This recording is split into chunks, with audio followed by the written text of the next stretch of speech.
how to deal with this all. What is the right approach to deal with the sex and the sexual energy perhaps? तुम्ही पालक म्हणून कसे आहात त्याच्यावर तुमच्या मुलाचं पुढचं मी म्हणेन बाकी सगळं राहू देत, करिअर बिरियर नाती सोडा, सेक्शुअल लाईफ खूप मॅटर करतं तुम्ही पालक म्हणून कसे आहात. So what is the importance of that limbic system? आणि अजूनही ते काय म्हणजे लिम्बिक सिस्टम हेही सांग, and how is that connected to the sex? Just I want to know. बघ, एखादा पुरुष सक्सेसफुल तो का होत असतो? कारण पौरुषाच्या कुठतरी चौकटीत म्हणजे जी पुरुष असण्याची सेक्शुअल चौकट आहे त्यातला हा महत्वाचा भाग आहे की तो सक्सेसफुल असला पाहिजे. What is the exact or real meaning of ब्रह्मचर्य? आणि ब्रह्मचारी काय असतं, कोण असतो, त्याचं रिअल मिनिंग काय आहे खरं तर ब्रह्मचर्याचं? कंट्रोल्ड अमाऊंट मध्ये it is good exercise to relieve stress. जर दोन लोकांचा कन्सेंट असेल, दोघांना काही प्रॉब्लेम नसेल, तर मला नाही वाटत की आपण कोण आहोत, तू मी कोण, त्या दोघांचा प्रश्न येतो काही लोकांना. आणि मला वाटतं आपल्यासाठी सगळ्यात महत्वाचा मधला मेंदू असतो. कारण जो मोठा मेंदू असतो तो विचार करतो, तो लक्षात ठेवतो, किंवा ज्या काय आपण ऍक्शन्स करतो, आता मी माझे बोटं हलवतो ते सुद्धा रेग्युलेट मोठा मेंदू करतो. लहान मेंदूचं काम आहे आपले जे बाकीच्या गोष्टी चालूच आहेत, म्हणजे मी बोलतोय पण माझा नेम, मनी, त्यानंतर पॉवर, त्याच्या मागे सगळं मोटिवेशन सेक्शुअल. तू मला वाटतं मुलींना 8-9 वर्षी पिरियड्स येत आहेत.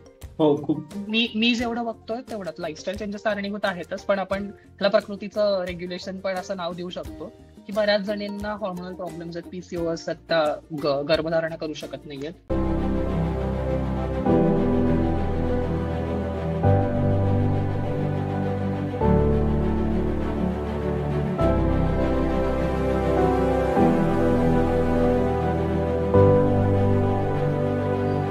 नमस्कार. मी आज गप्पा मारल्या ज्या व्यक्तीबरोबर, ती खरं तर खूप स्पेशल व्यक्ती आहे. मला अर्थातच अनेक हुशार माणसं भेटत असतात आयुष्यात आणि आतापर्यंत खूप भेटलीत. त्या अनेक हुशार आणि खूप हुशार माणसांपैकी एक म्हणजे अथर्व खामकर. समर्थ भारत परिवार नावाची एक संस्था होती ज्यात मी आणि आम्ही दोघं काम करत होतो. ती संस्था उभी करण्यामध्ये अगदी शून्यापासून ते एक छान त्याला स्वरूप देण्यामध्ये त्याचं खूप मोलाचं योगदान होतं. आम्ही आज सेक्स, लस्ट, त्यानंतर सेक्सची biological perspective, neurological perspective, psychological perspective, sex काय असतं त्याच्याविषयीची मतं, Sigmund Freud, masturbation, porn, sex addiction, त्यानंतर पॅरेंटिंग आणि सगळ्यात महत्वाचं म्हणजे ब्रह्मचर्य, त्याचा खरा अर्थ आणि भारतीय संस्कृतीमध्ये त्याची खरी व्याख्या काय आहे आणि अर्थातच त्याचं मत. या गोष्टींविषयी, या विषयांविषयी आम्ही चर्चा केली. सो एन्जॉय द डिस्कशन आणि आम्हाला तुमच्या प्रतिक्रिया नक्की कळवा.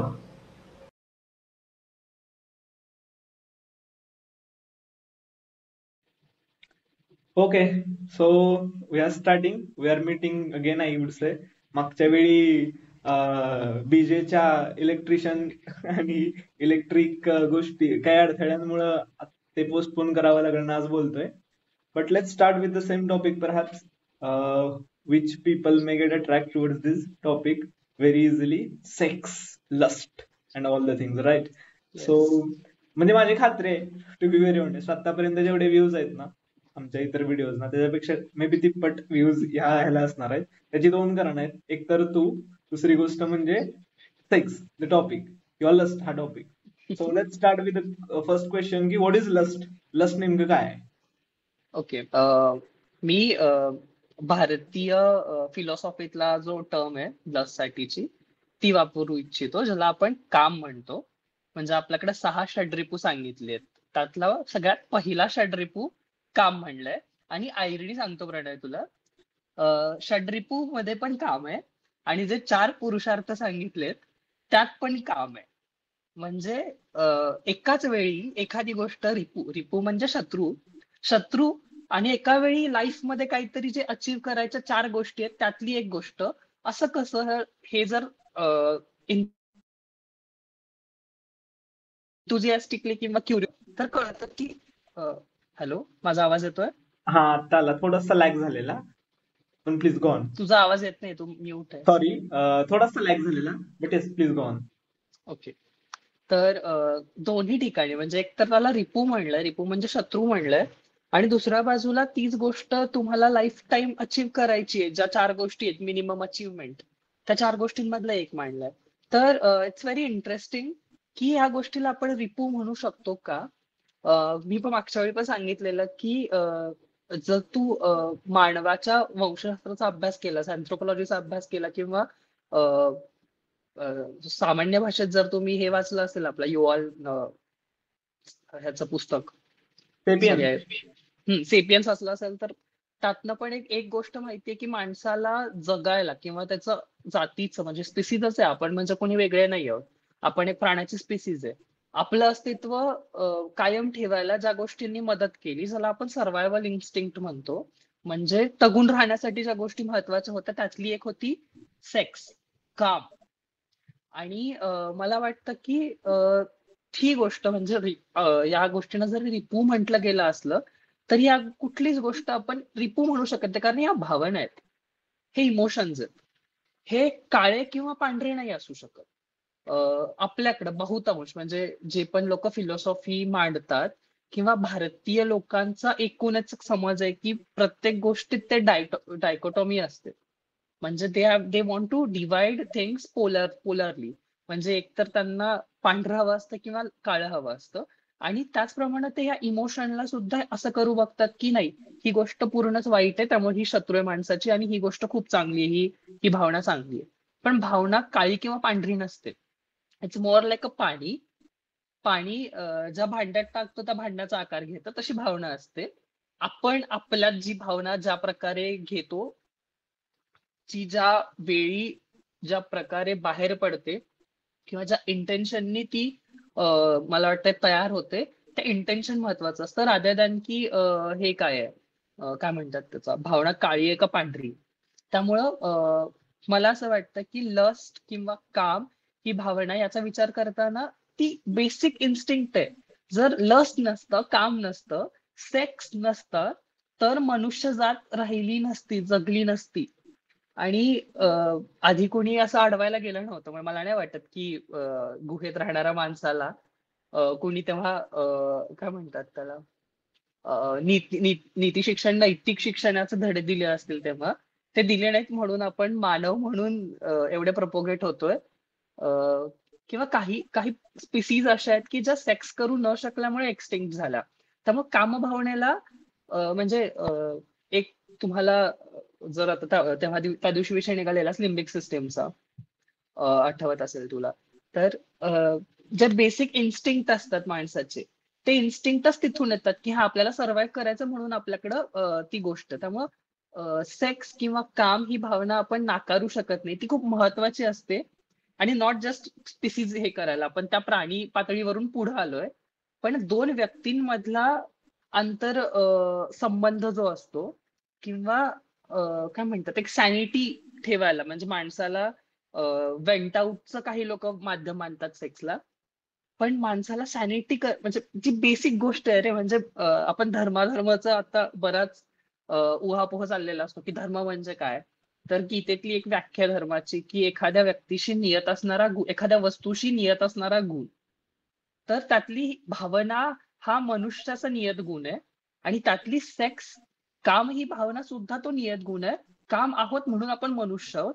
आपला सेक्स व्यक्त करण्याचा जी पद्धत आहे ती नियंत्रित आहे, ती काय म्हणू मी, कल्चर्ड आहे म्हणून आपण माणूस आहोत, नाहीतर आपण त्याच्यापेक्षा खालच्या पातळीला पोहोचलो असतो. त्यामुळे मला कधीच नाही वाटत की काम चुकीची भावना आहे, किंवा सेक्स दाबलं गेलं पाहिजे. हा, ते कल्चर्ड असावं, हे खूप महत्वाचं आहे. कल्चर्ड असणं म्हणजे हे एक तर असं झालं ना की माणूस एका ठिकाणी अशी अशी वेळ होती की तो एक्सटिंक्ट व्हायच्या ह्याच्यात होता, तो डायनासोरनी आजूबाजूला होते, वन्य प्राणी होते, त्यात त्याला तग धरायचा होता.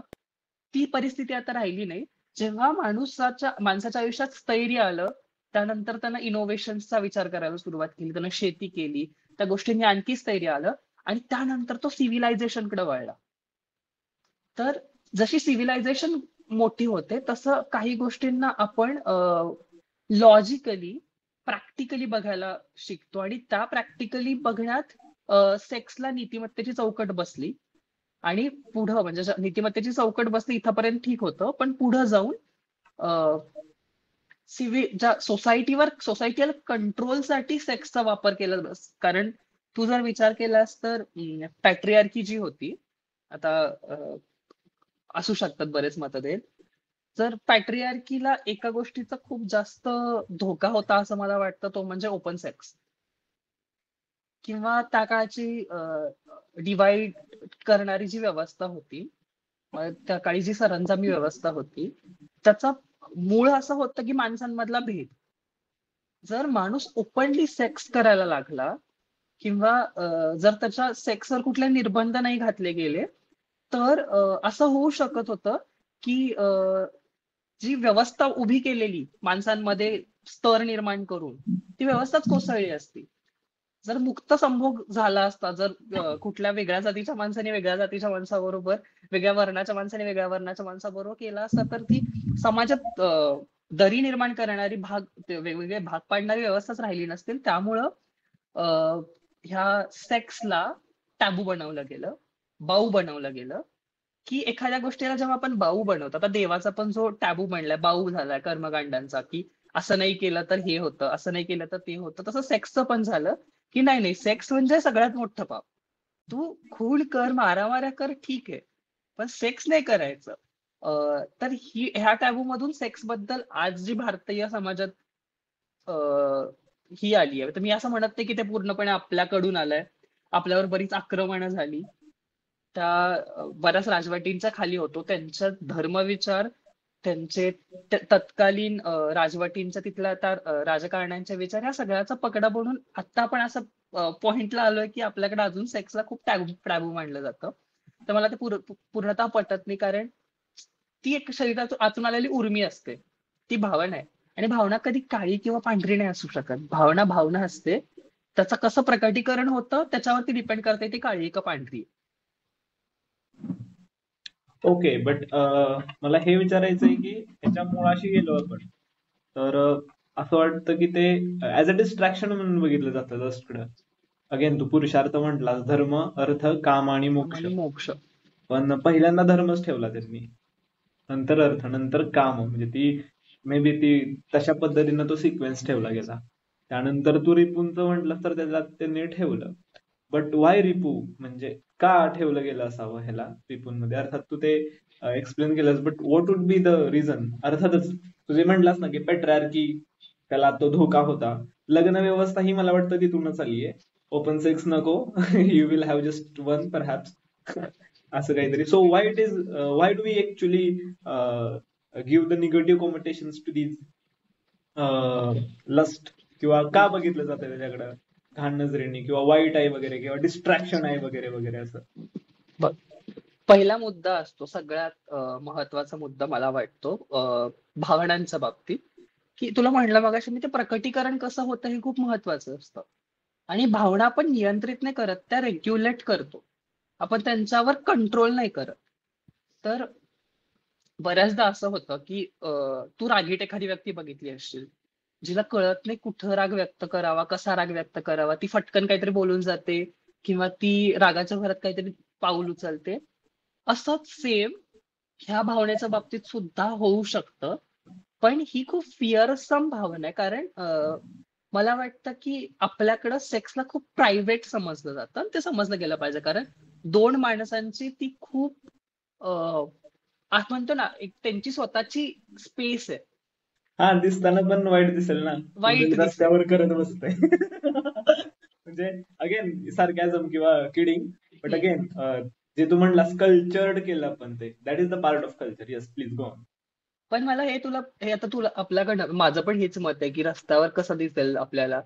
पण हे पण प्रणय टॅबू मधूनच आलंय की लिंग किंवा जननेंद्रिय हा झाकून ठेवायचा भाग आहे, किंवा तो काहीतरी घाणेरडा भाग आहे. म्हणजे अगेन करेक्ट, करेक्ट, आपल्या ऍब्सोल्युटली. भारतीयांमध्ये एक मानसिकता आहे की एखाद्या गोष्टीला पाय म्हणजे आपण चांगला मानत नाही. बरोबर. एखाद्या गोष्टीला पाय लागला तर आपण पाया पडतो, हे करतो ते करतो. हे त्यासारखंच आहे की जननेंद्रिय म्हणजे घाणच आहे. किंवा आता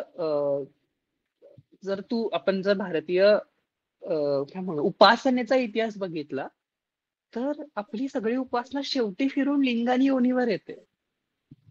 कारण मला माहित नाही की किती लोकांना हे माहिती असेल, पण लिंगोद्भव शिव नावाचं एक शिल्प आहे, जे की शंकराचं, जी आपण पिंडी म्हणतो, त्याचं खूप जुनं प्रमाण मानलं जातं. मला वाटतं आंध्र प्रदेशमध्ये लिंगोद्भव शिवाची मूर्ती आहे. आणि त्यात सरळ सरळ दिसतंय की जे पुरुषाचं लिंग असतं, त्या लिंगामधून शिवाचा उद्भव होतो.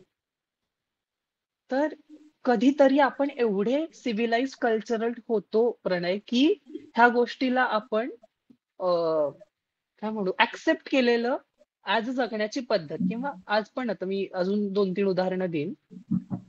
आपल्याकडं धरणीला माता मानलं जातं, आणि तू काही संस्कृती बघितलास तर तिथं वारुळाला, म्हणजे आपण जे मातीचं वारुळ असतं, त्याला पृथ्वीची योनी मानलं जातं आणि त्याची पूजा केली जाते, कारण त्यातून आपला उद्भव झालाय. तर ह्या लेवलचं सिव्हिलायझेशन, किंवा ह्या लेवलचं मी म्हणेन नॉलेज, एनलाइटमेंट आपल्याकडे होती, की कुठून सुरू झालंय. म्हणजे एक तुला सांगतो, मानव जेव्हा स्टेबल झाला, आपण जेच मगाशीच बोलत होतो, तेव्हा त्यानं विचार केलाय की आपली सुरुवात कुठून झालीये बा.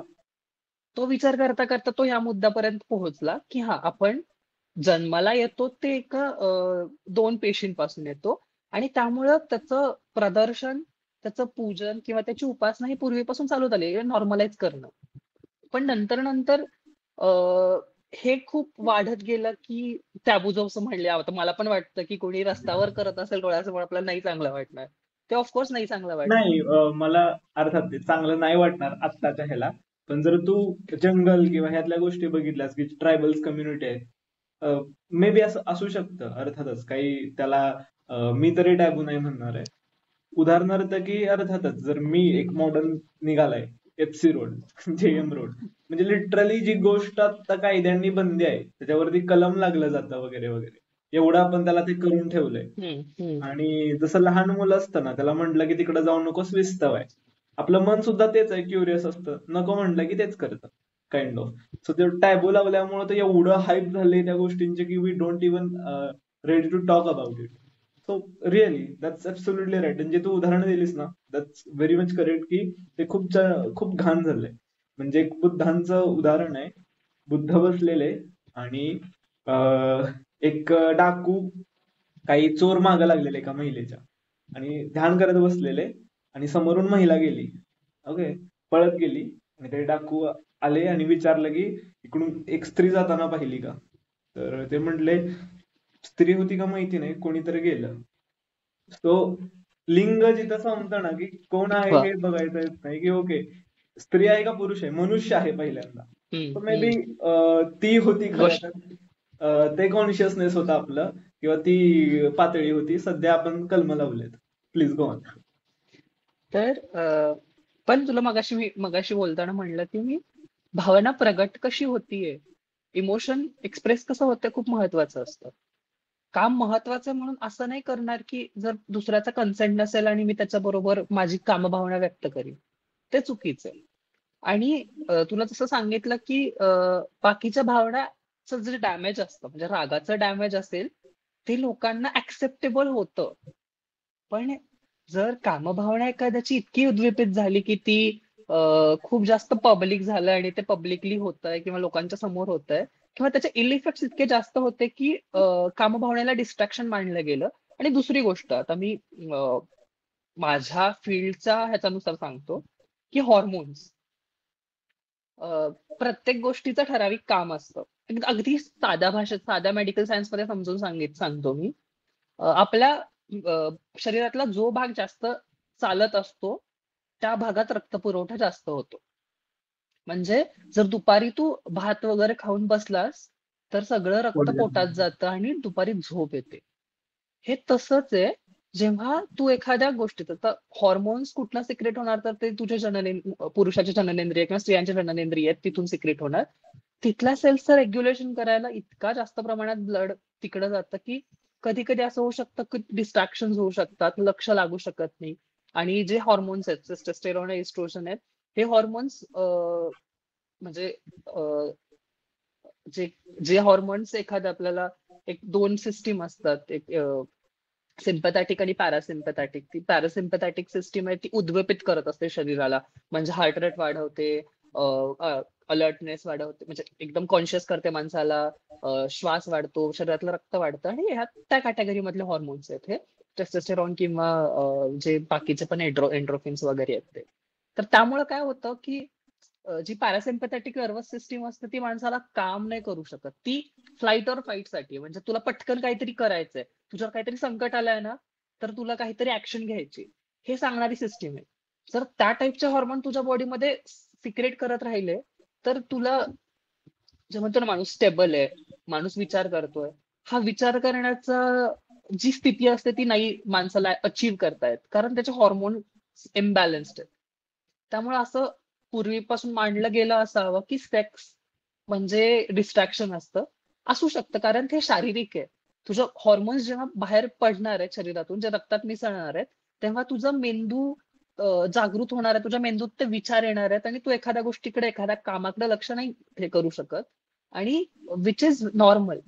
म्हणजे मला असं वाटतं की हे त्याला डिस्ट्रॅक्शन मानणं बरोबर आहे, कारण मी अशी उदाहरणं बघितली आहेत काही मुलांना, आपल्या वयाच्याच मुलांना, मॅस्टरबेशनची इतकी सवय असते की they don't have any barriers. They will start jerking off in bus, train किंवा पब्लिक प्लेसेस मध्ये. आणि ही विकृती आहे. ह्या गोष्टीला कुठल्याच पद्धतीनं आपण समर्थन नाही करू शकत, किंवा तिथं असं नाही म्हणू शकत की नाही हे काम भावना म्हणल्यावर ही बरोबर असली पाहिजे. दिस वोंट हॅपन. त्यामुळे मला वाटतं की प्रगटीकरण किंवा भावनेवरचं रेग्युलेशन फार महत्वाचं असतं. ते जिथं गंडतं तिथं केऑस होतो. आणि तो केऑस होऊ नये, म्हणजे आपल्याकडे असतं ना की एखाद्या ठिकाणी माहिती जाळ लागणारच आहे जाऊन, त्यापेक्षा त्याच्या जवळच काडेपेटी न्यायची नाही. अशा प्रकारे आपल्या समाजानं घोळून घोटून आपल्याला, माणसाला शिकवलंय की हा इथं जाळ आहे बा, त्याच्यापासून लांब राहा. करेक्ट. Yes, correct. मगाशी तू पॅरासिम्पॅथेटिक आणि सिम्पॅथेटिक म्हणलास. सो पॅरासिम्पॅथेटिक म्हणजे शांत करते ना, का तू उलट नाही म्हणलास नाही का? नाही बरोबर नाही म्हणलास. नाही, पॅरासिम्पॅथॅटिक ऍक्टिव्ह करते, सिम्पॅथॅटिक हा सगळ्यांचा, म्हणजे मला पण 12वीत असणारा हेच होता, हा कन्फ्युजन होतं की पॅरा म्हणल्यावर शांत केलं पाहिजे. नाही, पॅरा ऍक्टिव्ह करतं, वेगल स्टिम्युलेशन वाढवतं, सिम्पॅथॅटिक शांत करतं. Okay, okay. मला लस्ट किंवा सेक्सची न्यूरोलॉजी ऍक्च्युली माहिती करून घ्यायची आहे, की जे लिम्बिक सिस्टीम आपण म्हणतो, द ओल्डेस्ट ब्रेन.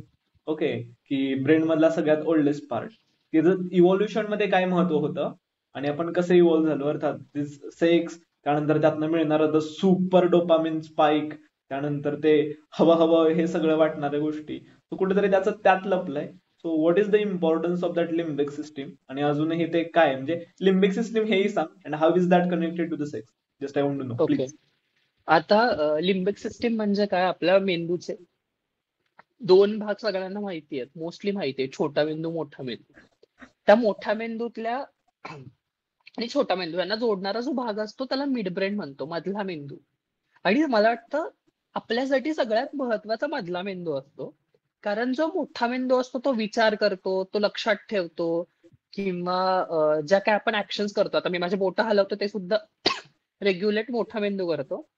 लहान मेंदूचं काम आहे आपले जे बाकीच्या गोष्टी चालूच आहेत, म्हणजे मी बोलतोय पण माझा श्वास चालू आहे, माझं हृदय चालू आहे, माझा बॅलन्स व्यवस्थित आहे, मी असं असं करत नाहीये, ह्या गोष्टी. त्यामुळे ह्या दोन गोष्टी सॉर्ट झाल्यानंतर जो मधला भाग राहतो तो रेग्युलेटरी पार्ट असतो मेंदूचा.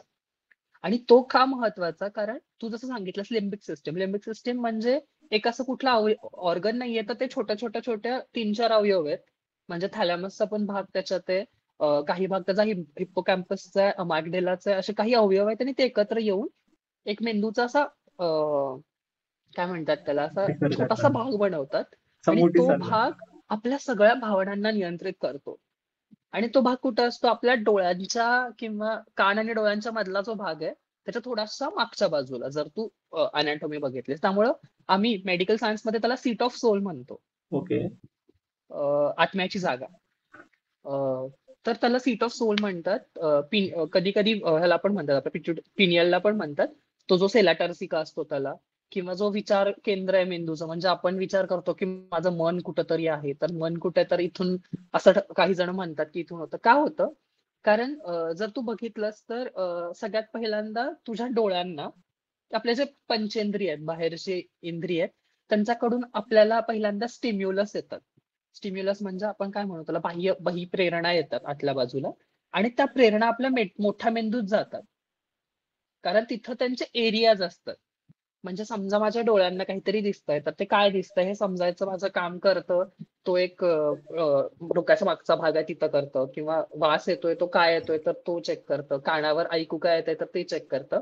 आणि तिथून ते प्रोसेस होऊन ते जातं मधल्या मेंदूकडे, ज्याला आपण थॅलॅमस हायपोथॅलॅमस म्हणतो. तिथं आपल्याला कळतं की आता ऍक्शन काय करायची आहे.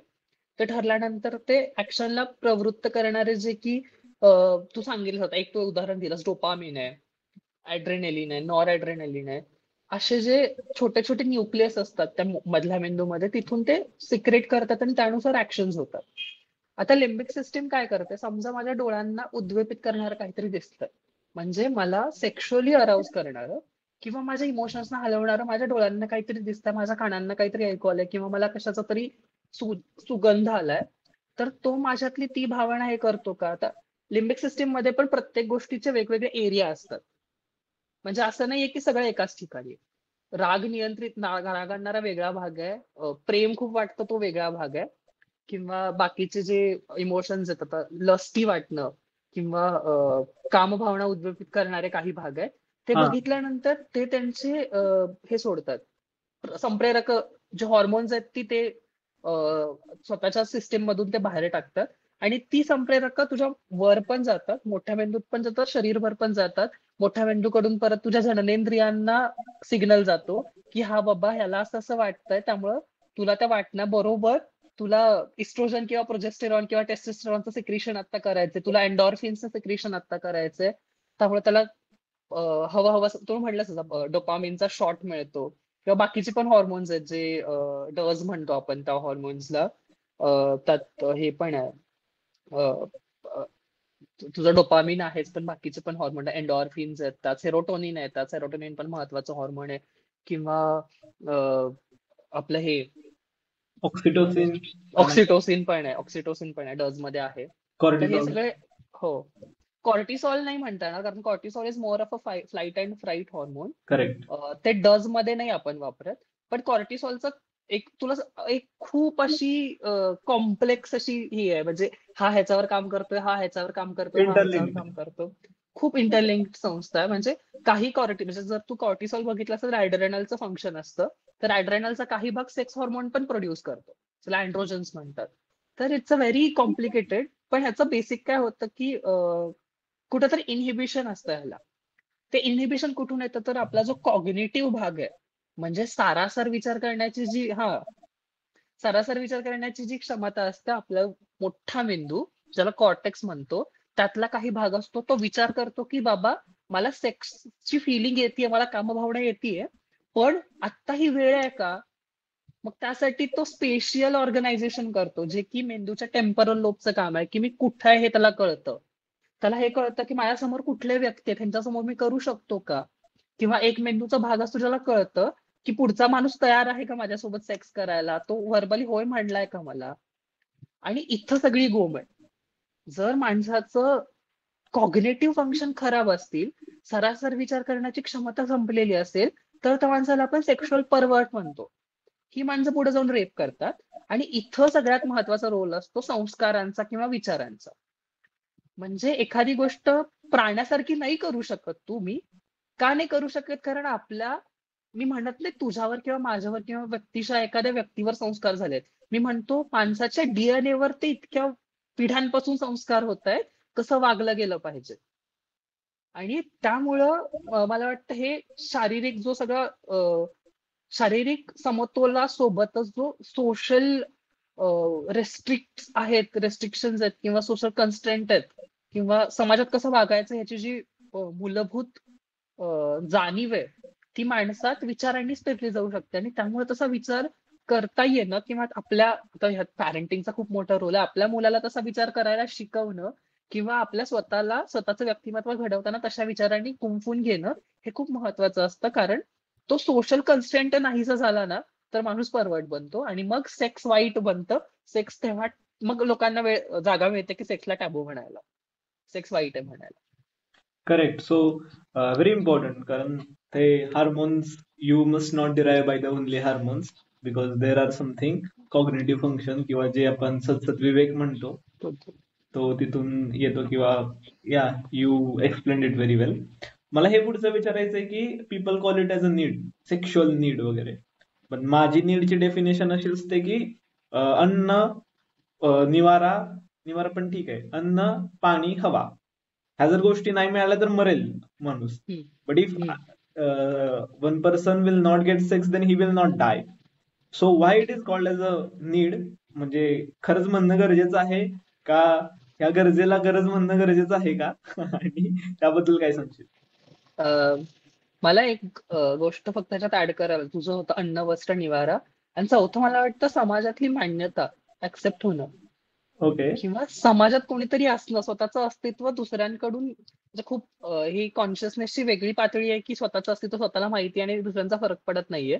पण त्या पातळीपर्यंत जगातले फक्त 20%, 20% पण जास्त म्हणेन मी, 10% लोक पोहोचतात की त्यांना मग.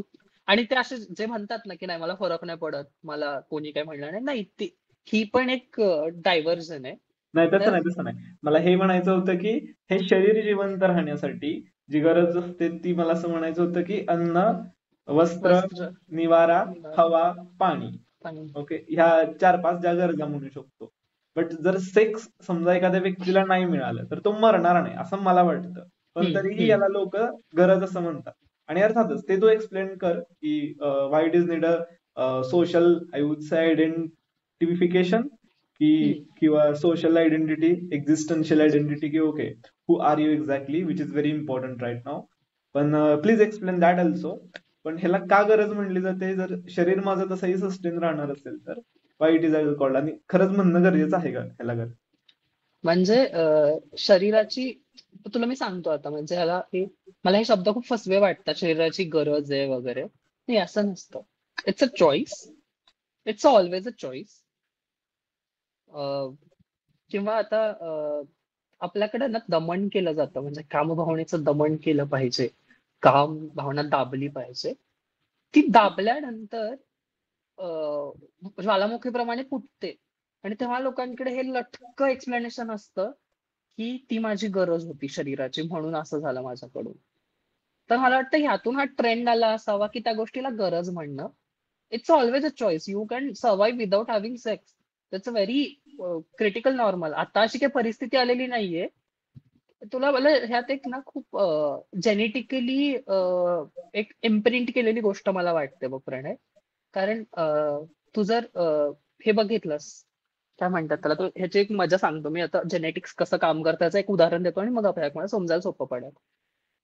तू कधी ऑब्झर्व केलं असतं की आपल्या भारतीयांना वजन कमी करणं, पोटाची ढेरी कमी करणं, पुरुष नाही म्हणत, बायकांना पण, जे सेंट्रल ओबेसिटी म्हणतो, पोटाचं ढेरी वाढणं, ती कमी करणं फार अवघड जातं.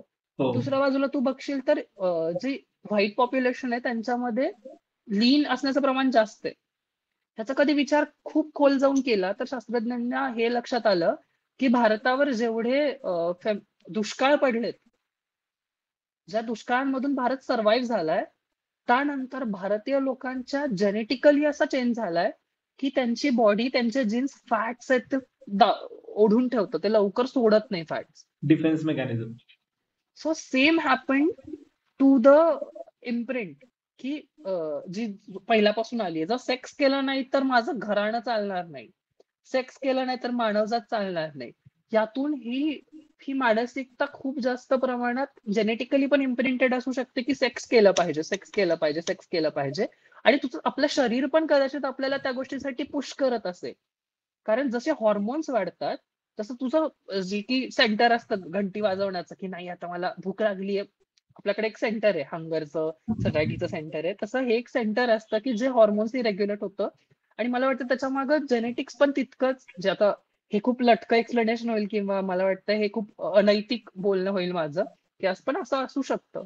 त्याच्यावर अजून इनफ रिसर्च झालेला नसेल किंवा झाला असेल तो माझ्या वाचनात आला नसेल, पण ती एक बाजू असू शकते. दुसरं म्हणजे ज्या लोकांना करायचंच आहे, म्हणजे आपल्याकडे असं असतं की आपल्याला एखादी गोष्ट करायची असते पण आपण सोशल कन्स्ट्रेंटमुळे करत नाही. म्हणजे आपल्याला एखाद्या कार्यक्रमात 2 गुलाबजाम जास्त खायचे असतात, पण आपण असं कसं कसं दिसेल ते विचार करतो आणि दुसऱ्या कोणी खाल्ला की नाही ह्यानेच मला आग्रह केला म्हणून आपण खातो. किंवा नाचायचं नसतं पण आपण नाचायचं असतं पण आपण नाटकं करत असतो की नाही नाही नाचत, मग कोणी ओढलं की आपण जाऊन. मला वाटतं हा तसा मुद्दा आहे की आपल्या म्हणजे ती एखाद्याला गरज वाटू शकते, एखाद्याला वाटू नाही शकत, पण ती इसेन्शियल गरज नाहीये. गरजांचं जर वैशिष्ट्य बघितले तर गरजांच्या वैशिष्ट्यांमध्ये मला वाटतं तिसरं वैशिष्ट्य असते गरजांचा प्राधान्यक्रम लावता येतो. आणि प्राधान्यक्रम लावल्यानंतर आपल्याला माझ्या तरी लक्षात येईल की दिस इज नॉट माय प्रायोरिटी. काही लोकांची असू शकते बाबा, दे मे ड्राईव्ह क्रेझी, ते आदळापट करू शकतात, पण ती पण विकृती म्हणेन मी. कारण ती एक भावना आहे, ती तुमच्याकडून रेग्युलेट होत नाहीये, तर ती तुम्ही गरजच्या नावाखाली ती खपवू नका. हे मान्य करा की तुमच्या भावना रेग्युलेट करण्याच्या पद्धतीमध्ये प्रॉब्लेम आहे. So you want to regulated, किंवा तुम्हाला शिकायचं ते रेग्युलेट कशी करायची. गरज आहे म्हणणं म्हणजे सरळ सरळ पळ काढणं असं मला वाटतं. म्हणजे जबाबदारी न घेणं एखाद्या गोष्टीची, आणि ती ओके. सवय आपल्याला खूप आहे, जबाबदारी न घेणं. Yes, absolutely right. ते फॅट लॉसचं जे उदाहरण दिलंस, ऍब्सोल्युटली राईट. आणि ते खरंच डीएनए जीन्स मध्ये आपल्या, की ते तशा पद्धतीनं ते डिफेन्स मेकॅनिझम झालेलं आहे खरं तर. मी मागच्या वर्षी दिवाळी अंक होता आमचा मुक्ती. ओके. तर त्या मुक्तीमध्ये माझा लेख होता, त्याचं नावच होतं ए दुनिया अगर मिल भी जाए तो क्या है. काय ओके. तर त्याच्यामध्ये मी असं लिहिलं होतं की ही प्रकृती आणि सेक्स ह्यांचा काय संबंध आहे. तर ह्या प्रकृतीला असं म्हटलं जातं की तिला तिचं अस्तित्व टिकवायचं असतं आपल्या मार्फत, म्हणून ती आपल्याला जन्माला घालते. आणि तिला तिची पण इच्छा असते की आपण ते फक्त सेक्स करण्यासाठीच जिवंत राहावं. का? कारण ज्यावेळी सेक्स करण्याची पॉवर संपते मनुष्याची, त्यानंतर त्याचे हाडं होतात, त्यानंतर त्याचं शरीर हे होऊ लागतं. म्हणजे जर स्वातंत्र्यापूर्वी जर ऍव्हरेज एज बघितलं तर ते फार कमी होतं, 35 ते 40च होतं. मेडिकल आपण म्हणू शकतो रिव्हॉल्युशन झालं त्यामुळे ते वाढलं, आता ते 60, 65, 67 काहीतरी असू शकतं. करेक्ट. पण जर नॅचरली बघितलं, समजा जंगलात राहणारा किंवा वगैरे गोष्टी, तर 40 नंतर ते हाडं रिसूड होणं, टेस्टोस्टेरॉन कमी होणं, मग मसल ग्रोथ कमी राहणं. म्हणजे व्हॉट इट शोज दॅट की you are now ready to go, because now you are not procreating, right. किंवा स्त्रियांच्या सुद्धा खूप खूप ठिसूळ होता जर ते, कारण इस्ट्रोजनचा संबंध जास्त त्या ऍस्ट्रोपोरोसिस आणि त्या गोष्टींशी आहे खरं तर. करेक्ट. सो हे शोच करत आहे का की प्रकृतीनं आपल्याला त्याचसाठी जन्माला घातलंय, आणि we are for that purpose only. So what do you think about this? म्हणजे ह्या बॉडीचा तरी पर्पज असू शकतो, आणि अलॉंग विथ दॅट, बरं हे सांगा जी, नंतर बोलू. मला असं वाटतं प्रणय, जगातला म्हणजे आपल्या पृथ्वीवरचा प्रत्येक प्राणी हा प्रजनन करण्यासाठी जन्माला आलाय. आपण त्याला एक्सेप्शन नाही असू शकत. आपण पुढे का आलो, आपण ह्या गोष्टीबद्दल का बोलू शकतोय, कारण आपण कुठेतरी स्टेबल झालो. आपल्याला सर्व्हायव्हल इन्स्टिंक्ट वर आपण जगत नाही होत आता. मला माहिती आहे उद्या येऊन कोणी मला मारणार नाहीये, पुढच्या मिनिटाला मला कोणी येऊन मारणार नाहीये, म्हणून आपण इथं बसून या गोष्टीवर विचार करू शकतो. जर अजून आपण आदिवासीच असतो तर आपण पण सेक्स करत उद्याच्या फक्त एका जेवणाचा विचार करत असतो, किंवा उद्या कसं जिवंत राहायचा याचा विचार करत असतो. त्यामुळं हे सायकल आहे. म्हणतात ना की, म्हणजे मला माहितीये प्रत्येक जण त्याला वेगळं नाव देतात, पण विश्वनियंता किंवा देव, गॉड, किंवा जी शक्ती चालवते त्या शक्तीला, किंवा एकूणच जी जी काही एनर्जीचा जो काही खेळ चाललाय त्या खेळाला चालू ठेवून म्हणजे चक्र नियंत्रित राहणं, चालू ठेवणं हे महत्वाचं काम आहे. आणि हे आपल्या पूर्वजांना कुठंतरी कळालं होतं, मला असं खूप जास्त प्रमाणात वाटतं प्रणय. कारण जर तू काही ह्याची हे बघितलीस, भारतीय खूप खूप जुनी जर फिलॉसॉफीची पुस्तकं बघितलीस कामावरची, तर ते म्हणतात की आयुष्यात सेक्स करावं का, तर करावं. किती वेळा करावं, तर एकदाच करावं. कशासाठी करावं, तर पोरजन्माला घालायसाठी करावं. पण आत्ताच्या काळात तो आपला काय म्हणतात अजेंडा मोठा राहिलेला नाहीये. आपण एन्जॉयमेंट. एन्जॉयमेंट, प्लेजरसाठी बघतो. आणि तो प्लेजर सुद्धा बरं, इतकी फनी गोष्ट आहे, तो खूप खूप ट्रान्झियंट असतो.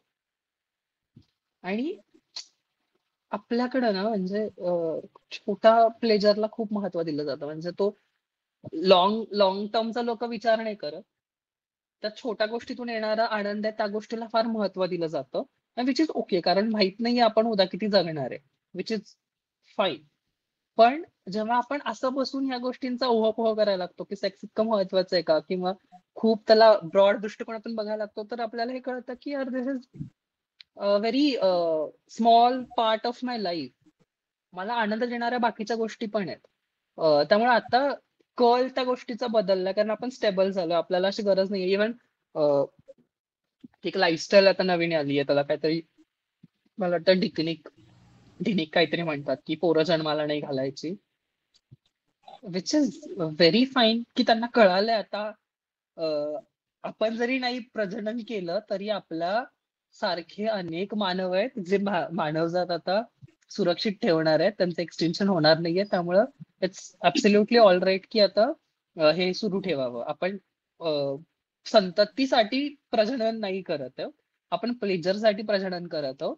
आणि मला वाटतं इट इज थोड्या प्रमाणात, म्हणजे काय म्हणतात त्याला, कंट्रोल्ड अमाऊंट मध्ये it is good exercise to relieve stress. जर दोन लोकांचा कन्सेंट असेल, दोघांना काही प्रॉब्लेम नसेल, तर मला नाही वाटत की आपण कोण आहोत. जसे तू मी कोण आहे, त्या दोघांचा प्रश्न येतो. काही लोकांना दोघांची पण गरज नसते. हसणं मैथून सारख्या गोष्टी. तर all right, who who the who we are to decide की त्यांनी काय केलं पाहिजे. Enjoy the life, that's what it is. आणि तू जे ते हे म्हटलास पॉप्युलेशनचं, तर खरंच लिटरली आता 8 बिलियन पेक्षा जास्त झाली आहे. नाही, ही पृथ्वी नाही झेलू शकत आहे यार. म्हणजे त्याचं मे बी जास्तीत जास्त 4 ते 5 billion, not more than that. म्हणजे मीच त्या दुःखामध्ये लिहिलं होतं की इथून पुढे एक 20 वर्ष कोणताही मूल जन्माला न येणं हेच खरं तर गरज आहे मे बी. जे की व्हेरी, मे बी ते फार रॉ पद्धतीने लिहिलं होतं. बट खरंच ओव्हर पॉप्युलेशन झालंय. This earth is not meant to what you called, हे सगळं करण्यासाठी नाहीये. जर असं जर सुरू राहिलं लाईफस्टाईल तर 5 पृथ्वी लागतील. कारण सध्याचा सगळ्यात मोठा एन्व्हायरमेंटचा हम्म. प्रश्न तो. So please. हा. तर मला हे पण सांगायला आवडेल प्रणय की ती प्रकृती knows how to regulate the thing.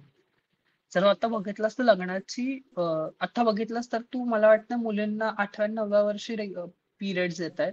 हो, खूप. मी जेवढं बघतोय तेवढ्यात लाईफस्टाईल चेंजेस कारणीभूत आहेतच, पण आपण त्याला प्रकृतीचं रेग्युलेशन पण असं नाव देऊ शकतो. की बऱ्याच जणींना हॉर्मोनल प्रॉब्लेम्स आहेत, पीसीओएस आहेत, त्या गर्भधारणा करू शकत नाहीयेत.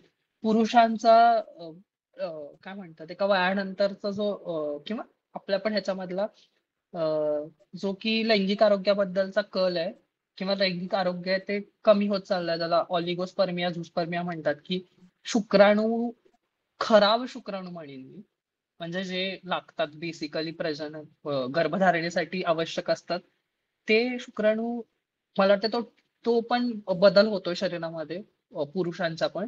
तर पृथ्वी नोज प्रकृती knows how to regulate herself. आणि शी विल सम डे असं काहीतरी व्हायरस सुद्धा येईल की कदाचित जर तू मला वाटतं इन्फर्नो नावाचं पुस्तक आहे आपल्या ह्याचं, दाविंची कोणी लिहिलंय शेट, जो दाविंचीचा लेखक, द दाविंची कोडचा लेखक आहे, त्याच इन्फर्नो नावाचं एक पुस्तक आहे. त्या पुस्तकातला एक हे आहे की तो एक सायंटिस्ट असो, तो असा एक व्हायरस बनवतो की 50% पॉप्युलेशन ही इनफर्टाईल बनते. तर कदाचित पृथ्वी असा एखादा, प्रकृती असा एखादा व्हायरस पण निर्माण करेल की तिला झेपत नाहीये. मला जर तिला वाटत असेल की भारत, तर she will control the population somehow maybe. Actually आणि खरंच सुरू झालंय. कारण TRF, total TFR, total fertility rate, ह्याचं इटली, त्यानंतर जपान, खाली साऊथ ईस्ट एशियाचे कंट्रीज खूप कमी होत आहे. म्हणजे असं ओल्डर पॉप्युलेशन व्हायला लागली खूप जास्त. इव्हन जर तो आपला पण बघितलास तर तो आपला 2.4 होता, तो आता 2.1च्या आसपास आलाय, 2 वर आलाय. हा, 2.1 ला म्हणजे स्टेबल राहते. स्टेबल राहते, 2 ला आलाय आता आपला, कमी आहे एकनी. हो, जे की आता. पण हा. So but again that is the sign of प्रकृती. She will regulate that. आणि सिरियसली दॅट्स व्हेरी इम्पॉर्टंट. लोकांनी हे समजून घेतलं पाहिजे. बाय द वे, तू मनुष्याला काय म्हणून कन्सिडर करतोयस? मन, शरीर, बुद्धी, आत्मा, what is it, what do you think, म्हणजे त्याचं खरं बापरे. रिअल नेचर काय आहे? मी असं सांगेन की मनुष्य हा, हे खूप अवघड आहे रे याचं उत्तर, विचार करावा लागेल. म्हणजे कसं कन्सिडर करायचं कुठल्या गोष्टीवर.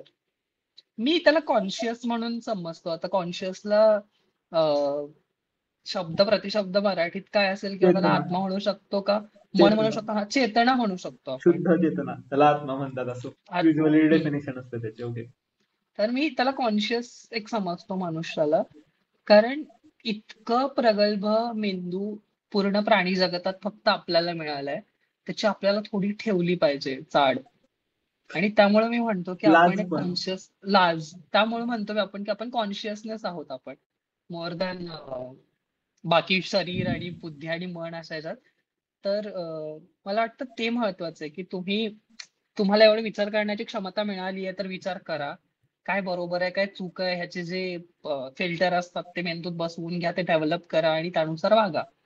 विच इज, मला वाटतं हे मनुष्य असण्याचं खरं लक्षण आहे, की त्याला कळतं काय पांढरं आहे, काय काळं आहे, कुठं हात घालावा, कुठे नाही घालावा. Correct, good. सो युजली एकतर लोक सप्रेस करतात खूप जास्त सेक्स आणि ह्या सगळ्या गोष्टी, की नाही बाबा खूप घाण गोष्ट आहे, हम्म. किंवा ते वाईट, don't about talk, don't even ready to about the talk about this things, नको. कानाला हात लावा. हा, कानाला हात लावणं वगैरे वगैरे, पाप पाप पाप, सो शिव शिव शिव, असलं काहीतरी. किंवा लोक खूप महत्व देतात त्याला, म्हणजे ते गो डू ओव्हर सक्सेसिव्ह, जे परवर्टेड गोष्ट तू म्हणलास मगाशी, की ते एवढं महत्व देतात की no my god, this is something the central point of the life, की असंच एवढं सगळं. सो नेमकं how to deal with this all, what is the right approach to deal with the sex and the sexual energy perhaps? बघ, deal करण्याचा सुरुवातीचा मुद्दा मला खूप महत्वाचा आहे, हा आपण पॉडकास्ट करतो तर मला सांगायचंय की ह्याची सगळी मुळं आहेत ना, ती लहानपणात रुजलेली आहेत. म्हणजे पॅरेंटिंग, तुम्ही पालक म्हणून कसे आहात, ह्याच्यावर तुमच्या मुलाचं पुढचं, मी म्हणेन बाकी सगळं राहू देत, करिअर बिरियर, नाती सोडा, सेक्शुअल लाईफ खूप मॅटर करतं तुम्ही पालक म्हणून कसे आहात. कारण what is source of information for your kid about sex is really matters. तो कट्ट्यावर बसून चार चौघा दादांच्या गप्पा ऐकतोय का, की ते कसे सक्स करतात आणि ते कसे पटवतात आणि ते काय पोझिशन घेतात. इथून सुरुवात होतं की तुमचा मुलगा पुढे जाऊन काय करणार, किंवा तुमची मुलगी, आता मी फक्त मुलगा म्हणतोय तर लोकांना चुकीचं वाटेल, पण मुलगी काय करणार. तर इथं संवाद खूप महत्वाचा आहे प्रणय. कारण तुला आणि मला, किंवा आपण जेव्हा लहान होतो तेव्हा आपल्याला हा प्रश्न पडायचा की बाळं कशी होतात. किंवा मला जो जो माणसाचा जो आधी प्रश्न आहे ना, मी आधी प्रश्न म्हणतोय, मला निर्मितीचं मूळ काय, ह्यात जो पहिली स्टेप आहे ती बाळ जन्माला घालणे. मुलांना दिसतं की बाळ जन्माला येतं, मुलांना माहित नसतं बाळ कसं जन्माला येतं. आणि त्यातून काय होतं प्रणय, मुलांना जर तुम्ही हात धरून चालायला नाही शिकवलं ना, तर ते नको त्या गोष्टींचा आधार घेऊन चालायला शिकतात. आणि त्यांना हे नाही कळत आपण त्यात पांगळे होतोय. हे खूपदा होतं की perverted sex behaviour is outcome of adolescent curiosity about sex. भिन्न लिंगी व्यक्तीच्या शरीराबद्दल असणारी, मला वाटतंय, आकर्षण. कारण जे आपल्याकडं कधी व्यवस्थित एक्सप्लेन केलं जात नाही, अगदी शाळांमध्ये प्रजननाचा भाग शिकवताना तो स्किप केला जातो. हे मुलांना किंवा मुलींना इतकं जास्त त्याबद्दल तू मगाशी म्हणलास की जिथं हात लावू नका म्हणतं आपलं मन तिथंच धावतं. हे त्यातलंच आहे की बाबा नेमकं आहे काय हे करून, म्हणजे मला एवढं लपवलं जातं म्हणल्यावर काहीतरी हिरं सोनं काहीतरी आहे जे तिजोरीत लॉक करून ठेवलं जातं. इव्हन मला आठवतं आपल्या शाळांमध्ये पिरियड्स बद्दल, आता विषय थोडासा वेगळा आहे, पण पिरियड्स बद्दल सेशन घेताना पोरांना बाहेर काढलं जायचं, मुलींना ते सॅनिटरी पॅड्स देताना काळ्या पाकिटात बंद करून दिलं जायचं. इट इज व्हेरी, मला वाटतं सगळ्यात मोठं अपयश आहे आपल्या सिस्टेमचं, की मुलांचा क्युरिओसिटी तुम्ही लपवून ठेवत नाही, तुम्ही फक्त ते डिझास्टर जो होणार आहे, जो बॉम्ब फुटणार आहे, तो तुम्ही काही वर्षांनी पुढे पाठवता. त्यामुळं इथून खूप सुरुवात आहे की लहान मुलांना किंवा वयात येणाऱ्या मुलांना व्यवस्थित सांगितलं जाणं की सेक्स म्हणजे काय आहे. म्हणजे हे का मुलांमध्ये हा दृष्टिकोन होतो की हा खूप महत्वाचा आहे किंवा खूप टॅबू आहे. तर ज्या वेळात म्हणजे तुला आता छोट्या छोट्या गोष्टी असतात, अभ्यास करणं किंवा चार लोकांशी जाऊन बोलणं, तर आपल्याला त्या वेळात शिकवल्या जातात. आपल्याला शिकवलं जातं की आपण आपले काही डिसिजन स्वतः घ्यायचे असतात लाईफ मधले. आणि तेवढं आपल्याला काय म्हणतात त्याला, टायर लावून, काय म्हणतात ते, टायर फुगवून पोहायला आपल्याला अलाव केलं जातं लाईफ मध्ये. तेव्हा आपल्याला कुठंतरी कॉन्फिडन्स येतो आणि तेव्हा आपल्याला कळतं की काय बरोबर आहे काय चूक आहे. आपण ट्राय करतो. म्हणजे मला वाटतं निर्णय क्षमता, माणसाचा निर्णय घेण्याची किंवा एक सवय लावण्याची एक मेथड हे असते. पहिल्यांदा माणूस क्युरियस असतो, त्यानंतर तो बोलायला लागतो त्याबद्दल, त्यानंतर तो अवलंबवायला लागतो ती गोष्ट, त्यानंतर तो त्याचे फायदे तोटे बघतो आणि त्यानंतर तो डिसिजन घेतो. एखादं बिहेवियर, हे बिहेवियरल सायन्स आहे.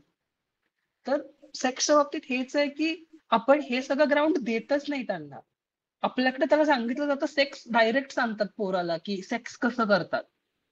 आपल्याकडं सेक्शुअल ऑर्गन्सना कम्पेअर केलं जातं फळांशी आणि भाज्यांशी. कारण आपण हे बोलताना पण हे का नाही म्हणत की ते लिंग आहे, ते पीनस आहे.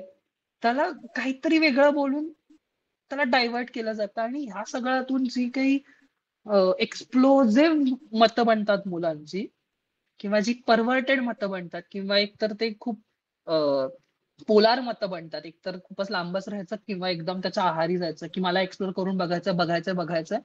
बऱ्याचदा अशा केसेस असतात प्रणय की ज्यांनी खूपच आपल्या विद्यार्थ्यांना एकदम विद्यार्थ्यांना म्हणतो, पाल्यांना, मुलांना एकदम काचपेटीत ठेवलंय वाढोपर्यंत. आणि ती मुलं एक, समजा आता वय काय 10वी नंतर बाहेर जातील, त्या मुलांना ह्या गोष्टीत इतका इंटरेस्ट वाढतो. आय हॅव सीन केसेस की they are so much addictive to the masturbation. म्हणजे जर तू सतत ते करत राहिलास तर हॉर्मोनली तुझी बॉडी इम्बॅलन्स होते. माणूस, it will lead to chronic depression.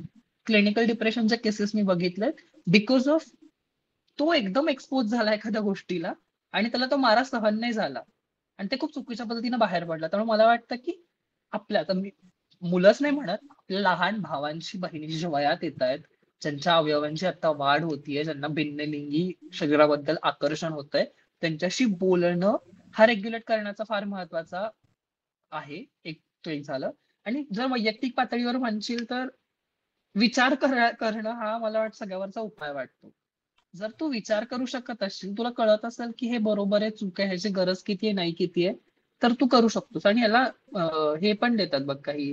मी प्राणायाम, योगा आणि ध्यानाला खूप ह्याच्यात अटमोस्ट इम्पॉर्टन्स मानतो. मी ध्यान म्हणत नाही त्या एखाद्या गोष्टीला, म्हणजे ध्यान म्हणलं की लोकांना ते कल्टिझमचं किंवा नाही नाही तुम्ही तुमच्या ह्याच्यातून म्हणता, असं नाही. तुम्ही शांत बसून विचार करता म्हणजे ध्यान आहे.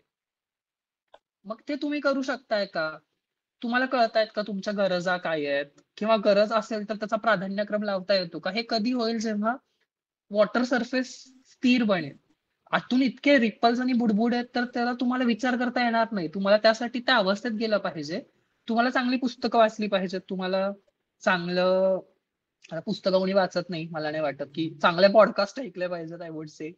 विच इज सो अनफॉर्च्युनेट की पुस्तकं वाचत नाहीयेत. बट या प्लीज. हे केलं पाहिजे, पॉडकास्ट ऐकले पाहिजेत. चांगले, काय म्हणतात, ऑडिओ बुक्स. आता there is a alternate, always there is alternate for everything. So ते ऐकलं पाहिजे. स्वतःच्या मनाची बांधणी स्वतः केली पाहिजे स्वतःच्या हाताने. Do not let any one two put a brick in, even a brick in your building of your mind. किंवा तुमची चेतना, जी आपण म्हणलं की कॉन्शियस तयार करताना कुणाच्या यावा इन्फ्लुएन्स, असं नाहीये, पण त्या इन्फ्लुएन्सला विवेकाच्या चादरीतून गाळून घेऊनच तुम्ही तुमच्या मनात त्याला जागा दिली पाहिजे. मला वाटतं हा सगळ्यात महत्वाचा मुद्दा आहे when we talk about this sex. ला कसं रेग्युलेट करायचं, कामभावनेला कसं रेग्युलेट करायचं. येस. आणि सेक्स एज्युकेशन खरंच खूप जास्त महत्वाचं आहे. कारण आता तुम्ही जर व्यवस्थितरित्या नाही सांगितली ती गोष्ट, तर मग ते पॉर्न करणारच आहे त्याचं काम. त्यानंतर ते दादा तू म्हटलास, तो त्याचं सांगणार आहे ज्ञान. आणि अरे दीदी मी हे दादा. विसरलो, पॉनचा विषय विसरलो ना मी एकदम, हा. सॉरी. तो सगळ्यात मोठा आत्ताचा प्रॉब्लेम आहे. म्हणजे हॅलो, हा येतोय थोडा. आवाज? हा आता लॅग झाला पण हा लॅग हा, झाला. येतोय हो. आता. म्हणजे लिंगाचा आकार ही जी काय म्हणतात इन्फिरियरिटी कॉम्प्लेक्स येतो, त्या इन्फिरियरिटी कॉम्प्लेक्सचं मूळ असतं पॉन किंवा सेक्सचा स्टॅमिना. म्हणजे मी खूपच उघड बोलत असेल, but I am very unapologetic you are doctor, you have to speak. Speak. तर सेक्सचा स्टॅमिना, तर सेक्सचा स्टॅमिना पण भाई, म्हणजे पॉन बघून लोकांना असं वाटतं की नाही, एवढा स्टॅमिना असतो लोकांचा, 1 तास 1.5 तास, आणि आपला कमी आहे. यातून नवीन म्हणजे मी असं बघितलं प्रणय की तुला इरेक्टाईल डिस्फंक्शन माहिती असेल, लिंगात ताठरता न येणं, त्याचं सगळ्यात कॉमन कॉज आहे सायकोलॉजिकल सायकोसेक्शुअल डिसऑर्डर्स. सायकोलॉजिकली वाटतं की आपण कमी आहोत म्हणून लिंगात ताठरता राहत नाही. तर हे सगळे प्रॉब्लेम्स टाळायचे असतील तर तुम्ही पहिल्यांदा तर ते फसवं जगातून बाहेर पडलं पाहिजे, कारण पॉनचा विळखा हा बुडवणार आहे तुमचा, काय म्हणतो मी, सेक्शुअल लाईफला, सेक्शुअल हेल्थला खराब करणारा सगळ्यात मोठा प्रॉब्लेम आहे. मग हे मला बरं झालं तू आठवण करून दिलीस. Yes, we need to address this. आणि खरंच ओपनली बोललं पाहिजे, काही वेळेला कडक शब्दात, काही वेळेला थेट. We have to be very expressive about this. कारण ऑफकोर्स. उगाच लोकांनी जे चुकीचे शब्द, चुकीच्या कल्पना पाळल्या, त्यांना खरंच छेद दिला पाहिजे आपण खरं तर. सो एक सायकोलॉजिस्ट आहे सिगमंड फ्रॉइड, जो की म्हणतो की एव्हरीथिंग इज सेक्स, असं सेक्स. असं थोडक्यात म्हटलं जातं. So what do you think about this? म्हणजे मला जसं विचारशील तर काहीस बहुतेक प्रत्येक वेळी सगळंच पडतं मला त्याचं. कारण का, तर ज्यावेळी मी एक पुरुष आहे, ओके, तर मी एखाद्या मुलाशी बोलतोय तर माझं डिलिंग वेगळं असतं, आणि मी मुलीशी बोलतोय तर डिलिंग वेगळं असतं. सो ते वागण्यात सुद्धा सेक्शुअलिटी आहे, राईट? सो किंवा एक मुलगी आहे, ती तिच्या मैत्रिणींबरोबर वेगळी असते आणि ती तिच्या मित्रांबरोबर वेगळी असते. So ह्यातही सेक्शुअलिटी आहे. मग ह्याला आपण प्रचंड सेक्स म्हणू शकतो आपण, एक त्यात दडलेली. But the energy, the I would say motivation किंवा ऍज अ एंटिटी म्हणून जे डील होतंय ते तेच होतंय. सो काइंड ऑफ असं म्हणू शकतो की इव्हन खाण्याच्या सवयी पण, एक मुलगी खात असते आणि एक मुलगा खात असतो, हेही दिसेल की ओके, सेक्शुअल डिफरन्स दिसेल याच्यामध्ये. So ह्याबद्दल काय सांगशील? किंवा what is the psychology of sex? Psychology of sex, very. Perhaps into the eyes of Sigmund Freud. Okay. Sigmund Freud मला वाटतं खूप विजनरी होता या बाबतीत. आणि सगळ्यात तू जसं सांगितलं, इव्हन लाईफ मध्ये आपण जे काही करतो, म्हणजे तू बघ, एखादा पुरुष सक्सेसफुल तो का होत असतो? कारण पौरुषाच्या कुठंतरी चौकटीत, म्हणजे जी पुरुष असण्याची सेक्शुअल चौकट आहे, त्यातला हा महत्वाचा भाग आहे की तो सक्सेसफुल असला पाहिजे. किंवा स्त्रीच्या बाबतीत तिचं सौंदर्य किंवा तिचं काय म्हणतात ते, जी की दया, माया, अश्रू पाझरणं, हे स्त्रीपणाचं लक्षण आहे. तर ते of course it's a very related to the sex. किंवा म्हणजे ही जी डायकोटोमी आपल्याकडे आहे, म्हणजे मी हे पण सांगेन की आपण बायोलॉजिकली पण तसे बनलोय. स्त्रियांच्या मेंदूमध्ये थोडा बदल असतो, पुरुषांचा थोडा वेगळा असतो. पण त्याच्या पलीकडे पण जाऊन मला वाटतं की सोसायटी आपल्याला खूप घडवते ऍज अ पुरुष आणि ऍज अ स्त्री. म्हणजे ते सिमोन डी बोअरच सिनोम द बोअरचं पुस्तक नाही का, त्यात सरळ वाक्य आहे की स्त्री ही घडवली जाते, ती जन्माला येत जाते, नाही. पण पुरुष पण घडवले जातात, करेक्ट, ते करेक्ट. जन्माला नाहीये. द फर्स्ट सेक्स पण लिहिलं पाहिजे खरं हम्म. तर. आणि बघ, म्हणजे आपण लाईफमध्ये, म्हणजे बऱ्याच आता हा जो दृष्टिकोन आहे फ्रॉइडचा, त्यासारख्याच अजून करोलरी असू शकतात. आता काही जे सोशलिस्ट आहेत किंवा सोशल सायन्सेसचा अभ्यास करणारे आहेत, ते म्हणतात की एव्हरीथिंग इज पॉलिटिक्स. किंवा काही जण म्हणतात हेल्थ आहे. तर हे हे खूप ऍक्सेप्टेड मला आपल्या फ्रॉइडियन जी फिलॉसॉफी आहे, फ्रॉइडियन सायकोलॉजी आहे ती वाटते. कारण बऱ्याच गोष्टी आर रेग्युलेटेड मोटिवेटेड मी खूप शब्द अधोरेखित करतो. Motivated by the sexual feeling, sexual psychology, sexual thoughts, कसं वावरणं असतं. किंवा तू एक बघितलंयस का, साधं उदाहरण देतो मी. तू किंवा तुझा मित्र, तुझ्या मित्रांच्या घोळक्यात वेगळा असतो, तुझ्या मित्रांच्या आणि मैत्रिणींच्या घोळक्यात वेगळा असतो, जिथं मैत्रिणी असतात तिथं.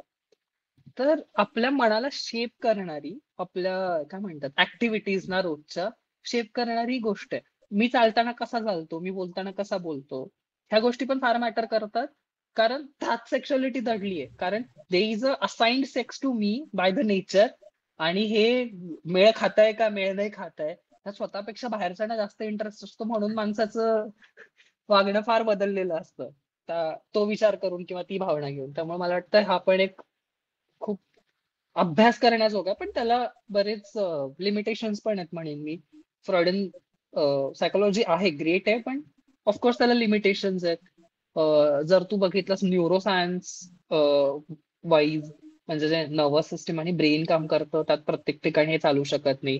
किंवा फ्रॉइडियन सायकोलॉजीचा अजून एक खूप महत्वाचा भाग होता की तो स्वप्नांना फार महत्व द्यायचा. तर ती किती रेलेव्हंट आहे ह्या गोष्टीचा पण आपण विचार केला पाहिजे. तर मला वाटतं की सेक्स आणि सायकोलॉजी बद्दल कुठलीच एक थेअरी एक्सप्लेन नाही करू शकत. कारण जितका माणूस माणसाला समजलाय त्याच्या पलीकडे हे सगळं आहे. आणि इट्स लाईक एक एक केस मोजत बसणं, वेगवेगळं हे करणं. त्यामुळे वेळ लागेल. आणि मी असं कधीच म्हणत नाही की एकच कुठली तरी गोष्ट ऍक्सेप्ट करून तीच खरी गोष्ट आहे असं म्हटलं पाहिजे. माणसानं ओपन राहिलं पाहिजे की जर भांडणं मोकळं असेल तर नवीन नवीन नवीन पाणी त्यात येत राहील. जर येस. काठोकाठ भरून ठेवलं तर ऑप्शन नाहीये दुसरा काही. नाही, आणि ते जुनं होतं, नंतर वास येतो त्याचा, घाण होतं. सो ऍक्च्युली ते बदललं पाहिजे, खरं तर अपडेट येस. राहिलं पाहिजे. आणि फ्लेक्झिबिलिटी महत्वाची आहे खरं तर. रिजिडिटी किल्स द पर्सन, आणि we have to be very much flexible. Fame, name, money, त्यानंतर पॉवर, ह्याच्या मागे सगळं मोटिवेशन सेक्शुअल असतं असं सेक्शुअल म्हणतात लोक. असतं. But that's absolutely right. बरोबर. ओके. सो ह्या डिस्कशनचा खरं तर शेवटचा प्रश्न, जो की जोडला गेलाय आपल्या भारतीय तत्वज्ञानाशी, तो म्हणजे ब्रह्मचर्य. तर हम्म. व्हॉट इज द एक्झॅक्ट और रिअल मिनिंग ऑफ ब्रह्मचर्य? आणि ब्रह्मचारी काय असतं, कोण असतो, त्याचं रिअल मिनिंग काय आहे खरं तर ब्रह्मचर्याचं, असं ओके. पण ठीक आहे. Please continue. हा. नाही नाही, तुझं बोल. हा, नाही नाही, झालं ते. मी ऍक्च्युली नंतर त्याच्यावर रिॲक्शन देताना काहीतरी म्हणतो. बघ, म्हणजे सेक्स पासून लांब पळणं मला ब्रह्मचर्य नाही वाटत. सगळ्यात सगळ्यात महत्वाचं म्हणजे तू दुसऱ्या कोणाशी सेक्स करत नाहीयेस आणि तुझं हे होतंय, काय म्हणतात त्याला, वीर्यस्खलन होतंय रात्री. ओके. मग तुझ्या नाईट फॉल. भावनावर नाईटफॉल, तुझ्या भावनांवर तुझा काय म्हणतात नियंत्रण म्हणण्यापेक्षा रेग्युलेशन नाहीये मग त्या भावनेवरचं. म्हणजे ती असं काहीतरी ज्वालामुखी आहे जो दुसऱ्या बाजूनी बाहेर पडायला बघतोय. म्हणजे तुझं चुकतंय कुठेतरी. म्हणजे एक तुझ्याकडे ऑप्शन आहे, तुझ्या स्वतःच्या कंट्रोलमध्ये असताना तू तुझी सेक्शुअल भावना हे करून शांत करू शकतोस. ते तू करत नाहीयेस, ते तू खूप चुकीच्या पद्धतीनं करतोस म्हणून तुझं शरीर तुला साथ देत नाहीये. मी ह्याला ब्रह्मचर्य नाही म्हणत.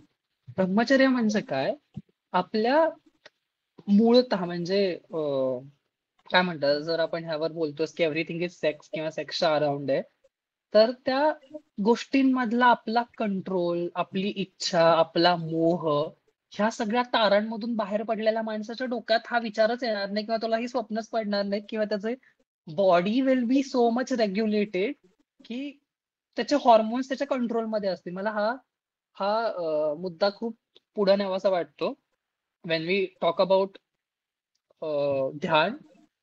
तर ध्यान अशी गोष्ट आहे जी तुमच्या शरीरातले हॉर्मोन्स कंट्रोलमध्ये ठेवू शकतो तुमच्या, जे की सामान्य माणसाला किंवा जर बाकीची परिस्थितीत म्हणाल तर तुम्हाला जमणार नाही. कारण ते सेल्फ रेग्युलेटरी आहे. जर इतपत तुमच्या शरीरावर तुमचा कंट्रोल आहे, तुमचा काय म्हणतो आपण, कंट्रोल नाही, रेग्युलेशन आहे तुमचं, तुमचं कम्युनिकेशन आहे तुमच्या बॉडी बरोबर इतक्या लेवलवर. मला हा शब्द माझा स्वतः आवडला की संवाद तुमच्या शरीराबरोबरचा इतका चांगला आहे, वा. तर तुम्हाला तुमच्या हॉर्मोन्स कंट्रोलमध्ये ठेवता येतील. आणि मला ती खऱ्या अर्थानं सेलिबसी वाटते, खऱ्या अर्थानं काय म्हणतात ब्रह्मचर्य वाटतं. कारण ब्रह्मचर्याचं जर तू बघितलंस, आता मी काही दिगंबर मुनी असतात, तर दिगंबर मुनी स्वतःच्या शिश्नामध्ये लोखंडी रिंग अडकवतात चास्टिटीसाठी. हा तिथपर्यंत त्यांचा पोहोचण्याचा प्रवास आहे. पण काही वर्षांनी असं होतं की पुढं दिगंबर मुनी बघितले असतील, त्या रस्त्याने चालत असताना they are not influenced by anything, त्यांच्यावर कशाचा फरक नाही पडत. तर ह्या लेवलला त्यांचं ब्रह्मचर्य पोहोचलेलं असतं की कुठल्याच गोष्टींनी काय म्हणतात त्याला, आता मला प्रॉपर शब्द येत नाहीये, प्रभावित न होणे. मला वाटतं ती ब्रह्मचर्याची पातळी आहे. हे शारीरिक ब्रह्मचर्य आणि पती पत्नीने सेक्स नाही करायचं 14 दिवस पूजा झाल्यावर मला या ब्रह्मचर्यावर डोक्यात त्याचा तोच विचार, फक्त शरीराने लांब राहतोय. मला वाटतं sex is more of a soul, sex is more of a consciousness rather than a body. त्यामुळे अशा बॉडीला ब्रह्मचर्याचा उपयोग नाहीये. Great great great. सो अर्थात आपल्याकडे उपनिषदांमध्ये किंवा जो ब्रह्मचर्याची खरी डेफिनेशन सांगितली जाते की ब्रह्मामध्ये चर्या करणारा, हम्म, तो हम्म. जो ब्रह्मदेवाला पोहोचलाय आणि त्याच्यामध्ये चर्या करतो तो त्यातच आहे. मग त्याला सेक्सची कशी इच्छा किंवा ह्या गोष्टी असतील अर्थातच. आणि मला माहिती नाही हे तुकारामांनी म्हटलंय का, बट कृष्णाबद्दलचं त्यांचं असं इंटरप्रिटेशन आहे की अर्थातच ती गोष्ट ही सांगितली जाते की 16,000 जणी त्यांच्याकडे आल्या होत्या. सो तेही ऍज अ प्रोटेक्टिव्ह म्हणून कृष्ण त्यांच्याकडे बघत होता. तर तुकारामांनी म्हटलंय का कुणी म्हटलंय माहिती नाहीये, बट असं आहे की ते भोगून 16,000 जणी तरीही कृष्ण ब्रह्मचारी. So it is certainly not about the body, it is something about the consciousness, perhaps the mind. So याच्यावरती विचार केला पाहिजे.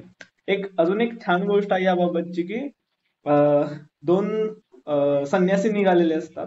माहिती आहे तुला त्या दोन संन्यासींची गोष्ट? नाही, सांग ना. म्हणजे हा. एकदा दोन संन्यासी म्हणल्यावर मला एकदम आठवलं, माहिती असेल.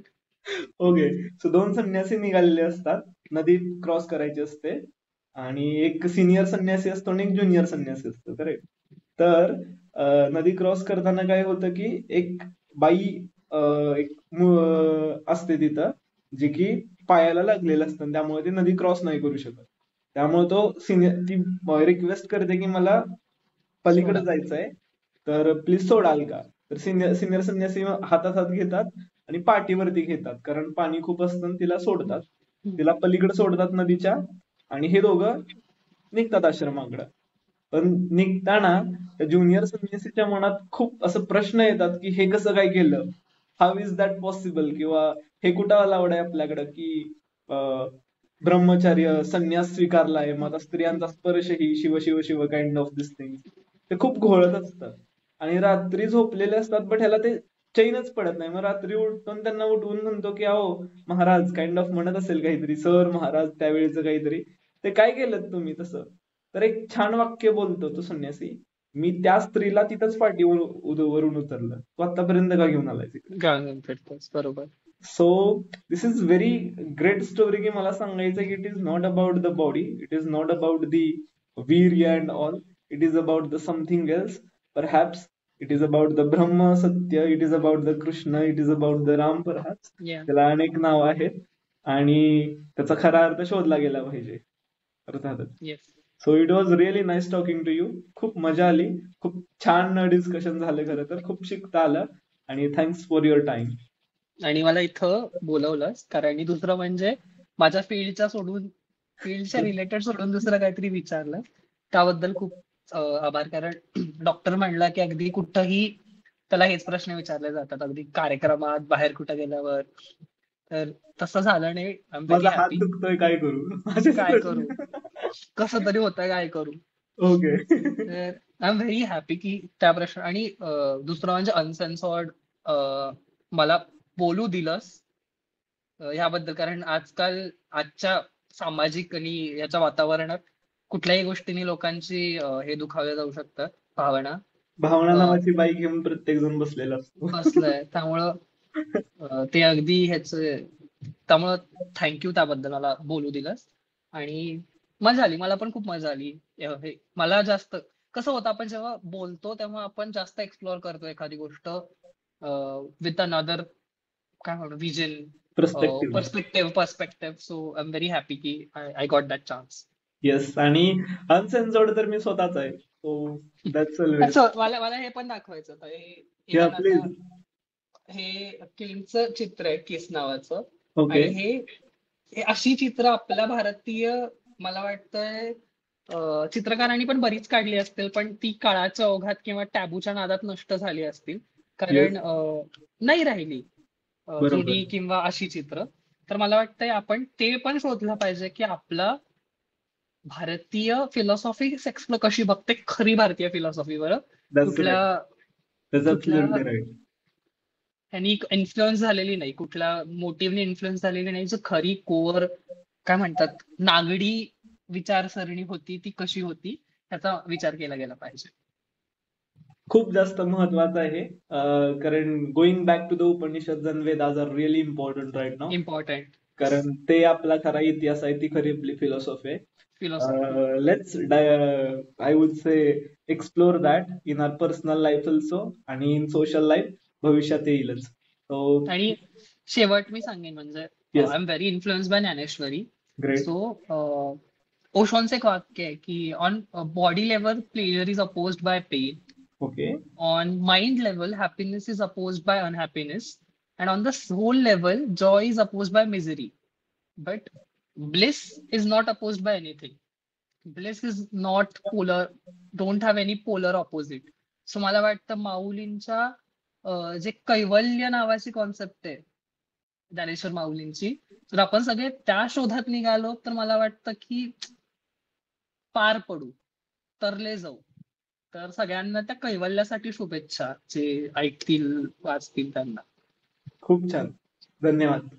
खूप छान. रामकृष्ण. रामकृष्ण हरी.